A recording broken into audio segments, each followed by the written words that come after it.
everyone. Welcome to another episode of the GIIS podcast, the Smartcast. I, Aditi Krishnan. And I, Saureen Nayak. As fellow board members, we will be representing the Commercial Aviation Club here at the GIIS Smart Campus.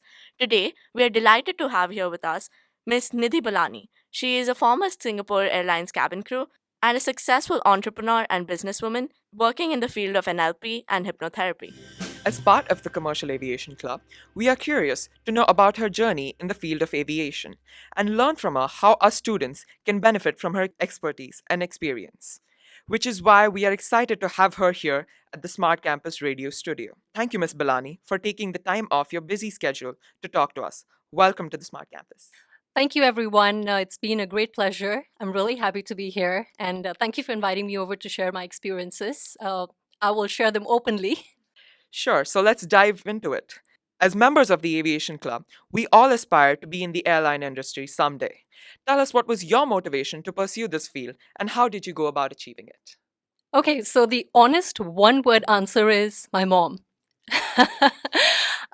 Growing up back in India, cabin crew is not a career that most people like to pursue.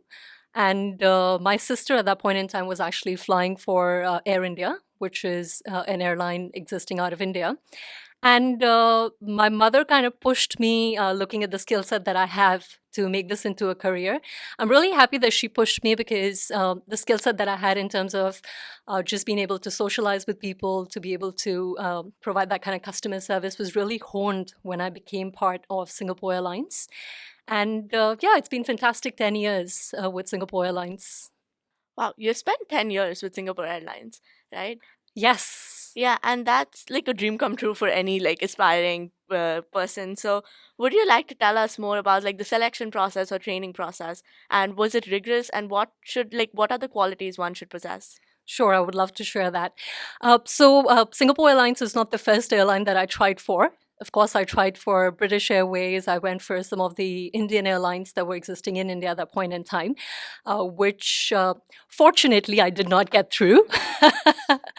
So I'm really happy that I got through Singapore Airlines. The selection definitely was very rigorous. There were a lot of candidates who applied for it because it is not a walk-in interview, especially in India. So you have to fill in online application, and then you just have to basically wait for you to be lucky, or rather to ensure that you put in the right information to get the result that you want. And then I was invited for a one-to-one interview, which basically consisted of a few rounds. To begin with, they had an introduction round where we all had to introduce ourselves one by one, very, very quickly. And then we did a group discussion, which is basically just understanding how you would want to work with teams and how would you be able to display your listening skills and things like that. And then we progressed to, at that point in time, they used to make us read some text aloud because we have to make announcements. So we had to do that in English and in Hindi. Followed by that was one-to-one rounds, which was management rounds, where they would ask you all sorts of questions, which is very daunting to a lot of people. And at that point in time, as a 21-year-old, it was quite daunting to me too. Yeah, so that was the selection process. And in the end, they will check your skin for any sort of scars. And then they will make you wear the kabaya. Which is definitely a dream come true. And then they will make you walk to see whether you actually look like a cabin crew of Singapore Airlines.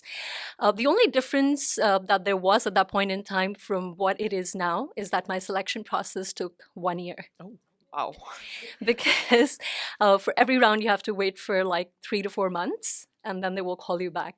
But now everything just happens in like 2 days. Wow, that is interesting. Which means your decade in Singapore Airlines proved to be a fertile ground to learn for personal growth. Can you share with us how this job helped you build upon your skill set and shape your future career? What important qualities would you say you attained from this talk? Wow.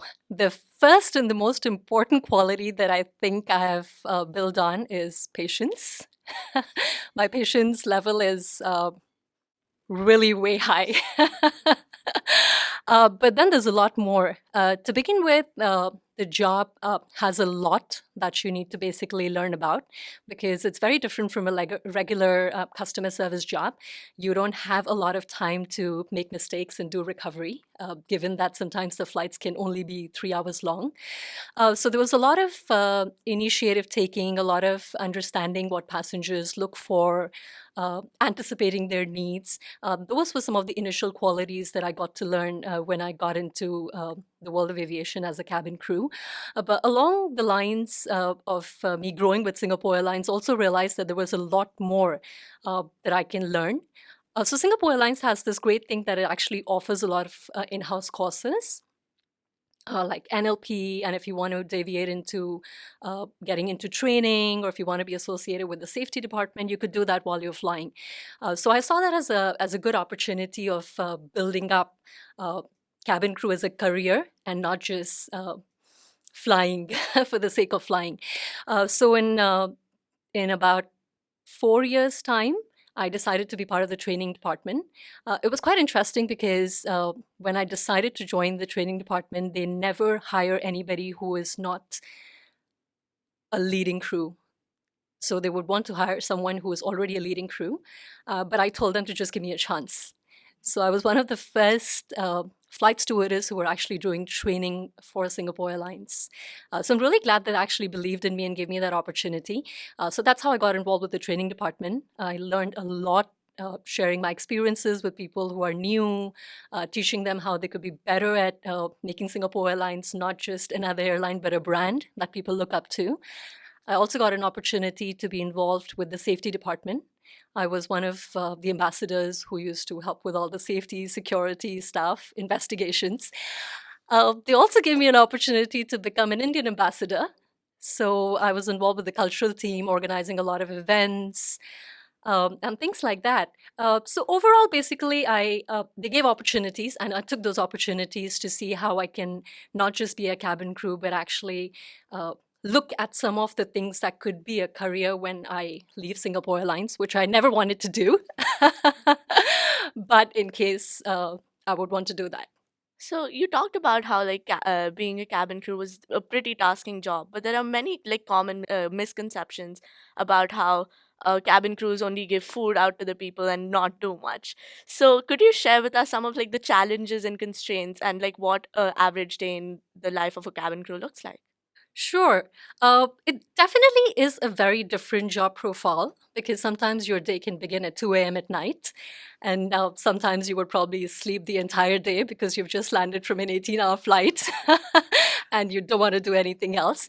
But apart from just looking at time management, you also have to ensure that you look good. Physically, emotionally, mentally. So, a lot of people think that our job is just about looking pretty and serving food. But there's a lot more that's behind that. Constant making sure that you're emotionally stable because sometimes you might have passengers on a flight who might shout at you, or sometimes you have situations that you do not know how to handle at that point in time. It could be very stressful. So just keeping yourself very, very calm and professional at all times was one of the challenging tasks that most of us face on a daily basis. Of course, looking pretty, grooming ourselves to ensure that we fit into a very tight kabaya. Also, was one of the challenges that we all have to, or is a challenge that we deal with on a daily basis. And at the same time, I think one of the most challenging things that I thought personally was to carry the brand of Singapore Airlines. For me, I'm a very, very passionate person. If I do something, I want to do it with pride. And Singapore Airlines is a name that everybody looks up to. So if I'm the face of the airline, I want to make sure that when people look up to me, they look up to me with the fact that I take a lot of pride in what I do. So always making sure that we exceed passengers' expectations and we just don't meet them is something that we all want to do at Singapore Airlines. So I think that's one of the challenges that we all look up to as well on a daily basis, whether we're serving customers, whether we're talking to them, or whether we're ensuring that their safety is taken care of. So, on the note that you mentioned that there are a lot of varied situations you may face on a plane, you may have never seen them before, could you share with us an emergency situation that you may have encountered on board a flight and an interesting situation you may have encountered? If the situations were some you may have never seen before, how did you combat with them? And what kind of skills does it take to combat a situation you may have never faced before? Sure. Let's begin with the emergency situation. Although none of us want to be in that situation ever before, given a choice. My situation was we were flying to London, if I'm not wrong. I'm trying to refresh my memory. And it's a pretty long flight. So for most passengers, just sitting on their seat sometimes is not the best thing to do. And I was working in business class. So I think we were just about to start the breakfast service. So it's at the end of almost a nine hours into the flight, and there were quite a few passengers basically waiting to go to the toilet. And I remember I walked out of the galley. And so, galley is an area where we basically prepare our food, and cabin is where passengers sit. And I walked out of the galley, and there's this passenger who was looking at me in a very zoned out fashion. So I thought maybe he's just very sleepy. And the moment I walked past by, I heard a really loud thud. And I turned around and I saw this passenger was like flat on the ground. I mean, now that I'm laughing about it, it was actually quite a scary situation at that point in time because the first thing you want to make sure is one, remain calm yourself because you are the first aider. You can't panic. So that is one very important skill set that you need to develop yourself, which definitely we get trained for. And then, of course, we have some medical training that we've been through to understand what are some of the first things you would want to do. So you want to check for injuries. So the first thing, because if there was a thud, we understand he would have probably collided with something. So we wanted to check if there was any injury to the head, if there was any bleeding and things like that. And then we want to make sure that he's breathing, there is pulse. So basically just putting all the medical training that you've been through into practice. I'm really lucky that after a while he gained consciousness and we didn't have to go through any rigorous medical process.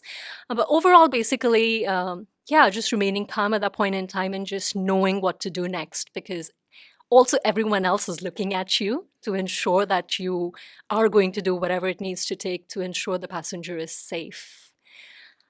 Yeah, so that was one of the situations that I could share with you. All right, let's talk about an interesting situation. Given that I used to fly to India quite a lot, I'll probably pick one of the situations that I had on one of my Indian flights, which I think a lot of you would relate to, which is cabin crew or in general, we running out of Indian vegetarian food. A lot of Indian passengers suddenly become vegetarian on Tuesdays and Saturdays. And those are one of the days where we really run out of vegetarian meals. So on one of my flights, I can't remember whether it was to Delhi or Bombay. So on one of my flights, do I need to pause and start? Okay. So on one of my flights, I can't remember whether it was to Delhi or Mumbai, we had a lot of Indian vegetarian requirements and close to over 25 to 30 people requesting vegetarian meals when we had none left at all. So there's quite a few things that you will have to deal with in this situation. One, you have passengers who are, I wouldn't say screaming and shouting, but who are quite dissatisfied with the fact that they need to eat and there are no meals. Second, the overall situation of resourcing the vegetarian food. So you really have to figure out what you're going to do next. Third, because at that point in time I was a leading crew, which was a supervisory crew. So managing your crew is a really important thing as well, because obviously they are the ones who are answering to different passengers as well. So it's not a very, very narrow view of just figuring out vegetarian food, but it's a very broader view of like overall situation where you want to take care of your crew, you want to take care of passengers, but at the same time you want to go ahead and find out what you're going to do next. So I'm going to break that up for you as to how I did it. First of all, I called all my crew to the galley and I told them, like, just tell the passengers we're going to try and do something. So just give us a while, just offer them drinks, just offer them nuts and stuff like that first. So at least they have something in their stomach, because as they say, a hungry stomach is an angry stomach. Right? Is that the right? Yeah. So for me, that was very important to not have the passengers creating more chaos. and my crew being calm. So that's the first thing that we did. And then while they're doing all of that, I went to speak to my in-flight supervisor and my business class crew to see what best we can do.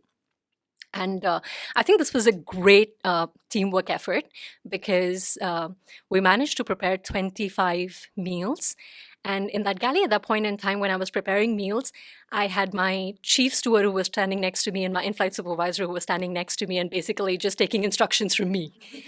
You know, they are the ones who are supposed to give instructions and tell me what to do next, but they were just there telling me what I need them to do. They were like, just tell me what you want and we will do it for you. So I was telling them, okay, put this here, put that there, and like, get that thing for me, get that thing for me. And they were just basically running and taking care of everything. So I think, yeah, we did showcase a really good teamwork effort. And at the end of the day, we left that flight with actually compliment letters from passengers because they told us that we really, really went beyond to take care of what is to be a true Singapore Airlines cabin crew. Yeah, and it just doesn't end there because after that you have to keep following up with passengers to make sure they're okay. So my crew went all out to take care of them, which I'm really proud of. So yes, overall, this is how we managed that interesting situation. That's actually very interesting. So you first touched on such varied and fascinating things that you've done in your life. So is there like some key piece of advice that you want to share with our students, or like who is like your inspiration that you look Like up you've to? already told us that it's could be your mom as well, but would you consider her as the most inspiring person in your life? Or who would you say inspired you? Well, definitely. To begin with, it is my mom who has always inspired and pushed me to do uh, things that were beyond my limits, or I considered beyond my limits. She always supported me in every decision that I took.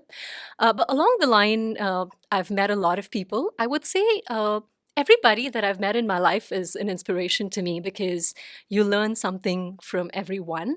I've learned so much from my crew. I've learned so much from my friends. My current husband, my husband right now, is a youth support. So overall, I think inspiration doesn't have to be one person. Inspiration is what you basically want to learn from people. So that's how I use the word inspiration in my life. What would you say would be like a good piece of advice that you would like to impart with our students? Or is there any life mantra that you live by? Yes, there is actually. There are quite a few. But I think this is one thing that I always believed in. For me personally, I always tell people don't look for beautiful things in life. Look for beauty in things. And that's what makes you a beautiful person. So be the beauty that becomes the purpose for people instead of just looking out for beautiful things because the grass is not always greener on the other side. So be the change that you want to be. Be the person who wants to grab that opportunity. Don't wait for others to tell you what you should do in life. Seek out for what you really want to do in life. So you're a successful entrepreneur right now, and you touched on the topic of how Singapore Airlines helped you like go on to your other career paths. So could you elaborate on how this stint in the airline industry helped you choose your career paths? As in, how did you decide to take up the NLP branch of the trainings they offered? So, as I said, Singapore Airlines is great in offering courses and basically giving you opportunities. So, at that point in time, they used to conduct this NLP course actually in house, but it was a very short version of what you could do outside. And I'm somebody who really is always keen on understanding the human mind and how people behave, because even at my job, I always wanted to make sure that I want to know why this passenger is behaving this way or what I can do basically, which is different from just being a customer service specialist. So that's how NLP happened. NLP, which is neuro linguistic programming, is understanding how your unconscious works on a conscious level. And honestly, I would advise everybody to actually take it. It's a really interesting branch altogether. So that's how NLP came in. Then I decided to take on the full course, which was outside on my own. But at the same time, because I was doing training, I was really interested in the grooming aspect and understanding customer service. So I decided to take a professional image consulting course, which is with a Style Coaching Institute in London.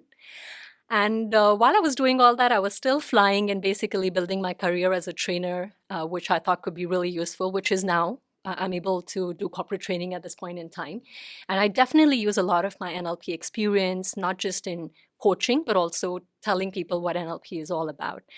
And currently, I'm really passionate about training cabin crew aspirants. So I do use a lot of NLP practices when I teach people how you should face an interview, per se, which I think is really important for students who are going out there and getting into a corporate world. The few stages, basically interview, then merging yourself into the corporate world and things like that. So yeah, learning NLP is a great thing that people can do for themselves.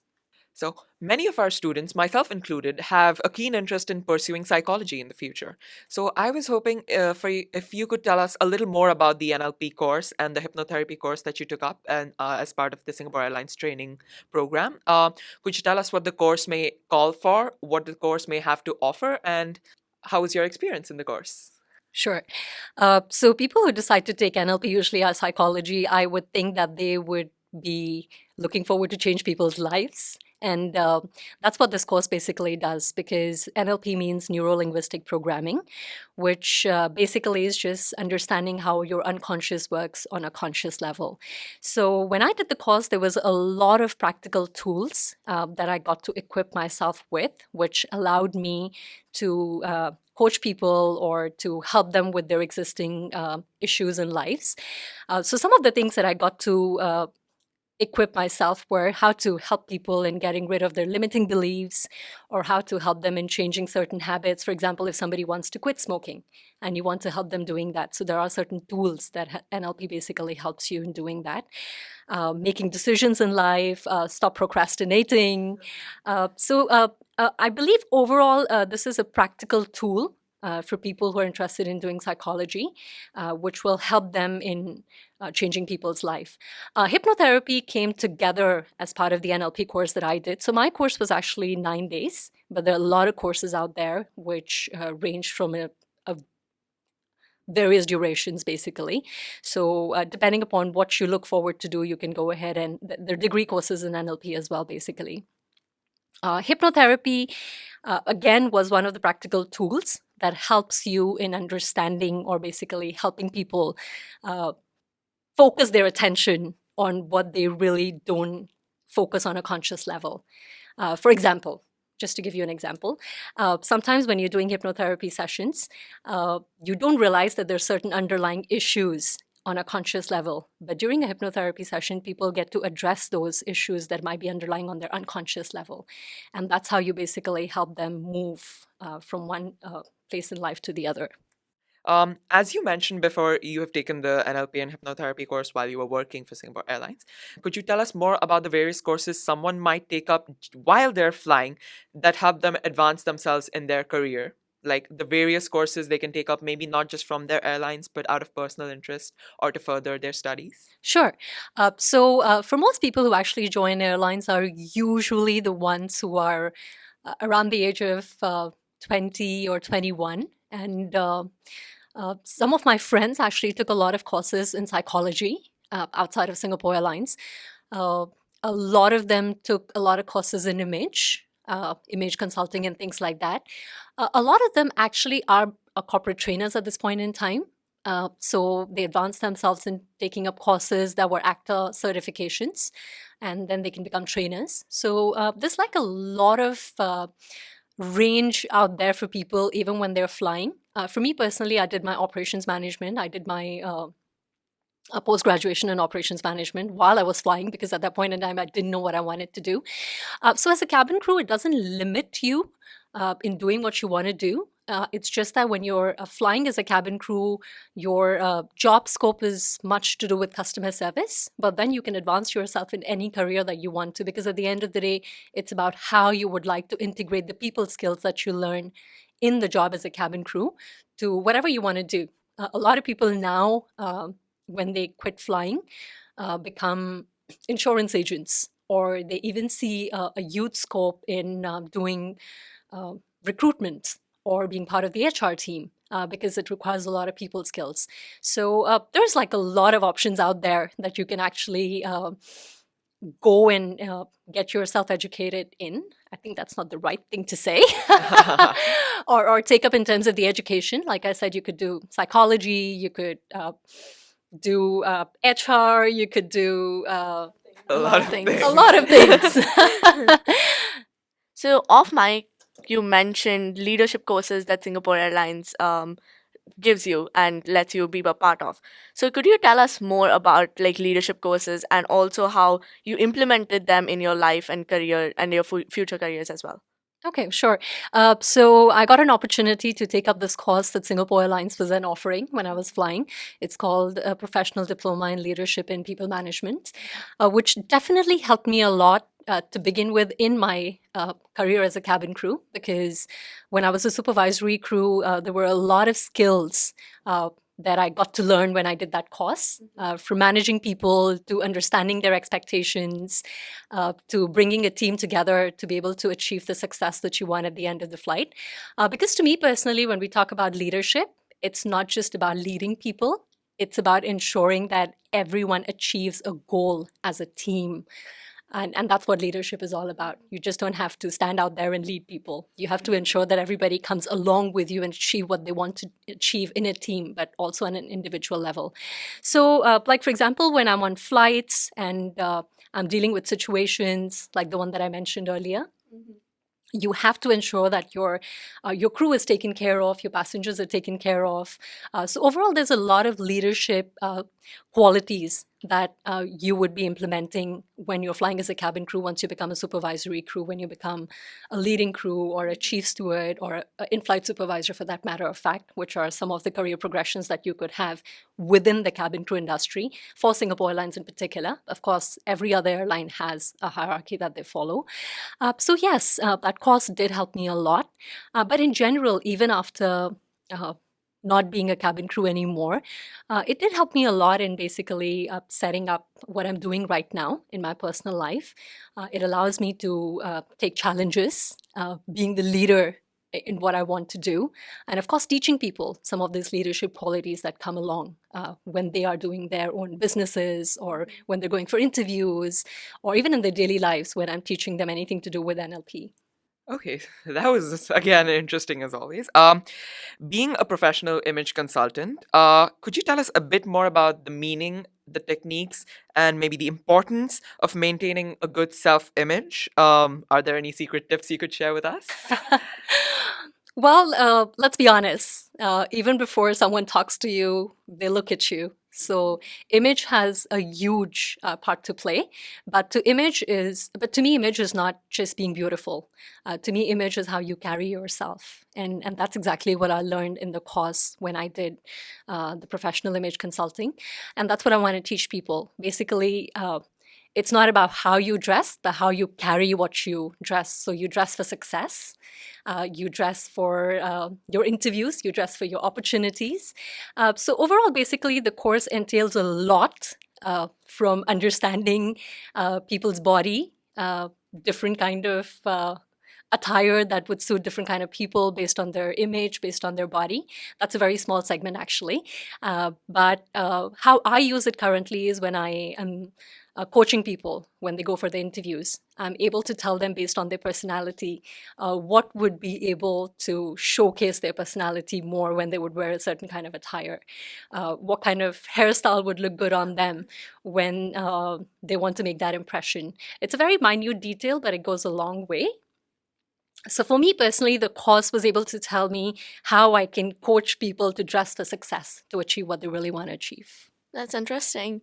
So, dealing with people's mental health from your NLP course would have been like taxing, but also interesting at the same time. So, could you tell us like more about the mental health programs that you have taken up? Sure. Actually, let me share a very interesting story with you guys before we get on to that point. So now that I'm doing this coaching where I'm coaching cabin crew aspirants who want to go for interview, I remember there was one person who came to me and she was interested in doing the cabin crew coaching.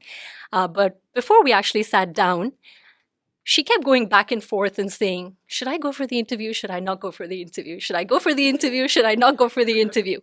So we almost spent half an hour in deciding whether we should go ahead with the coaching program. And that's where it struck me that sometimes people need a lot of help in making decisions because mentally, emotionally, where they are in this stage of life, they do not know what they want to do. And that's where NLP came into practice. And what I did with her, even before I coached her for her cabin crew, which eventually we did, we actually did a session using NLP tools in understanding what she really wanted from her life. So we actually spent 4 weeks in doing that. And we spent the next 4 weeks in doing the cabin crew coaching. So yeah, this is one of the ways I've been actually using NLP. I've not really taken other mental health related courses in particular, but I've been part of symposiums, so I can share that with you guys. So maybe you can edit this part later, okay? Yeah. So in terms of reaching out to other people, I've been part of wellness symposiums where I've shared how mental health is really, really important, how emotional health is really, really important. I've gotten those opportunities where I've been able to share with the youth as to how it is really important to stabilize yourself physically, mentally, and emotionally. Yeah, so some of these things, basically. So I worked with individuals and professionals, corporates, to tell them how important it is to understand the importance of mental health in general. On a lighter note, would you have any tips for us students that could help us promote our well-being, our mental well-being? Is there any magic potion that you can give us that could, say, help us improve our state of mind, or maybe help us deal with some other mental issues that we have in terms of maybe academics and our personal lives? Sure. Let's begin with the high stress.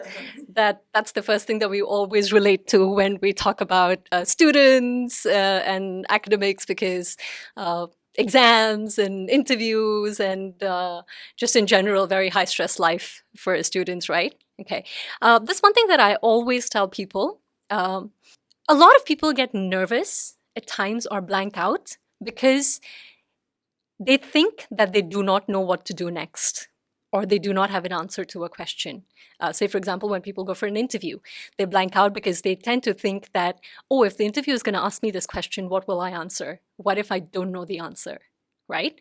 A lot of time that causes a lot of stress in itself. And this is what I tell people. Remember that you always have an answer.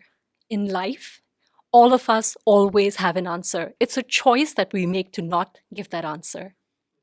And that's what you need to do. You need to trust yourself to know that you know the answer, you have an answer. You just need to choose to trust your unconscious to be able to give that answer, to be able to deal with situations.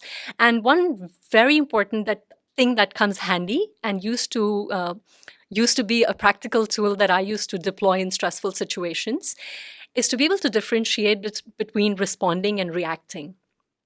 A lot of us react in life to situations. It's a very thin line of difference, but I always tell people to respond.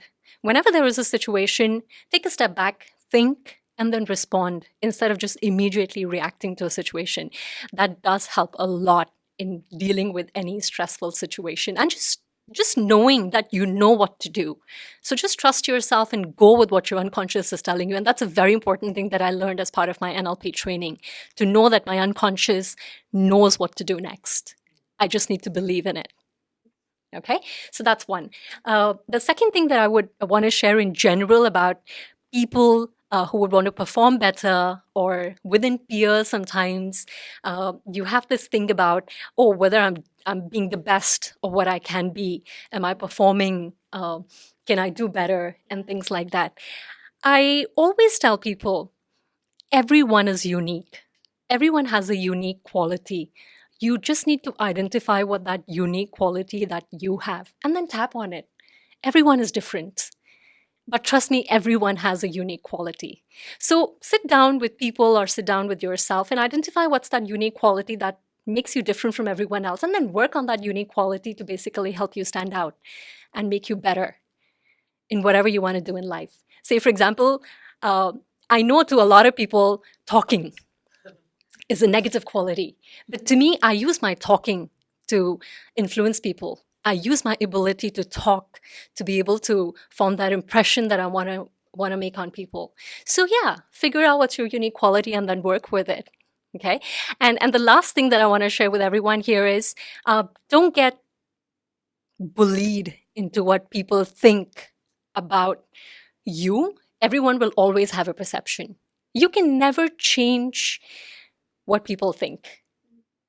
The only thing that you can change is how you think and what affects you. And that is very important for you to realize. Change is what you need to do to yourself at any point in time. Do not expect people around you to change ever. Always try and make a positive out of anything that negative happens. So I remember on one of my YouTube videos, one of my followers actually wrote a comment saying that you're so dark. I'm not kidding. This is a true story. They wrote a comment saying you're dark and you're ugly, and then you have crooked teeth.